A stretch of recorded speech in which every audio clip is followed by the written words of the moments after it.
Bonjour à tous, merci de nous retrouver pour une nouvelle actualisation des tendances saisonnières préparée par notre spécialiste Frédéric Decker.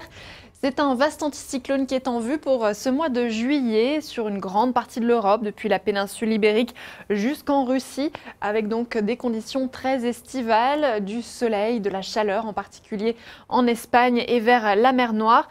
Une chaleur également bien présente en France, un petit peu moins, vous le voyez, près de la Manche, et un temps plutôt sec, malgré quelques passages orageux qui sont attendus. Un bon ensoleillement sur la plupart des régions.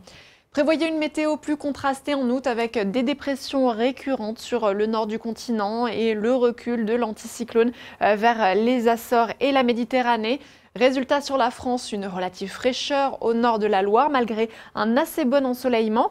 Une chaleur en net recul qui se cantonnera des Alpes à la Corse et des orages qui s'annoncent sans doute nombreux, notamment des Pyrénées jusqu'aux frontières de l'Est. Un mois de rentrée plutôt calme en perspective sous des hautes pressions récurrentes sur une large partie de l'Europe. Conséquence en France, un temps généralement sec, bien ensoleillé, modérément chaud, n'excluant bien sûr pas quelques passages pluvieux et orageux, mais moins fréquents qu'habituellement.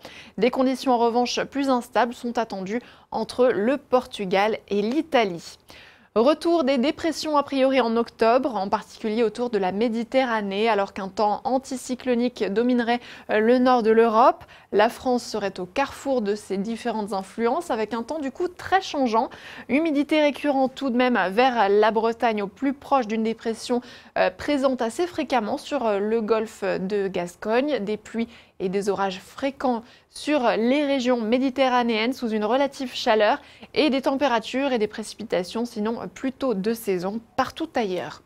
Novembre pourrait voir l'hiver débarquer en avance sur l'Europe et la France en raison des hautes pressions récurrentes envisagées sur la Scandinavie qui dirigeront un courant de nord-est ou encore un Moscou-Paris jusqu'en Espagne.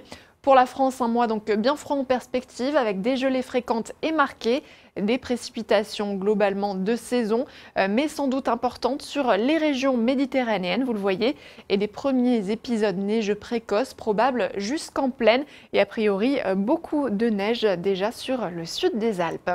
Et pour terminer, décembre se rapprocherait des normales à tous les niveaux avec des grands centres d'action assez mobiles et donc peu de récurrence. De l'air froid vers l'océan et l'Irlande, de l'air doux essentiellement vers la Russie et en France donc des thermomètres qui resteraient proches des chiffres habituels. Une alternance de douceur et de froid de façon assez équitable. Des précipitations tout de même relativement importantes, en particulier du sud-ouest au nord-est. Et un ensoleillement a priori un peu faiblard pour clore l'année 2018. Voilà, je vous remercie pour votre visite et je vous rappelle que ces tendances ont un taux de fiabilité de l'ordre de 60%.